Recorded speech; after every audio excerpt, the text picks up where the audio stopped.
Big boss मराठीचा खेळ दररोज रंगत चाललाय. घरामध्ये दोन ग्रुप पडलेले तर स्पष्टच दिसत आहेत. आज आपण बिग बॉसच्या घरातला डबल ढोलकी कोण यावर चर्चा करूयात. बिग बॉसच्या घरातला सर्वात पहिला डबल ढोलकीपणा आर्या करताना दिसून आली.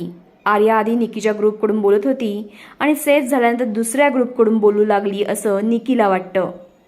दुसरीकडे अंकिताला वाटतं की छोटा पुढारी म्हणजेच घनश्याम डबल ढोलकी आहे, कारण तो अरबाज निकीच्या ग्रुपसोबतही जाऊन बसतो, त्यांच्या गोष्टी ऐकतो आणि अंकिताच्या ग्रुपला येऊन सांगतो.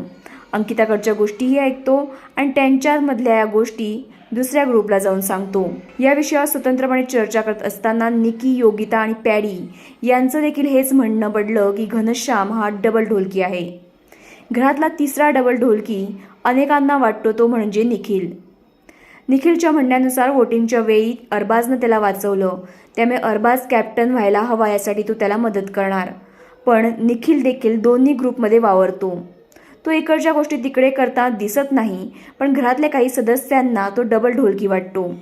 तर मग बिग बॉसचा तिसरा डोळा म्हणजेच तुम्ही प्रेक्षक, चाहत्यांना बिग बॉसच्या घरातला सर्वात मोठा डबल ढोलकी कोण वाटतं? आर्या, घनश्याम की निखिल? हे कमेंटमध्ये आवर्जून सांगा आणि SB मराठी एंटरटेनमेंट चॅनलला लाईक, शेअर आणि सबस्क्राईब करा.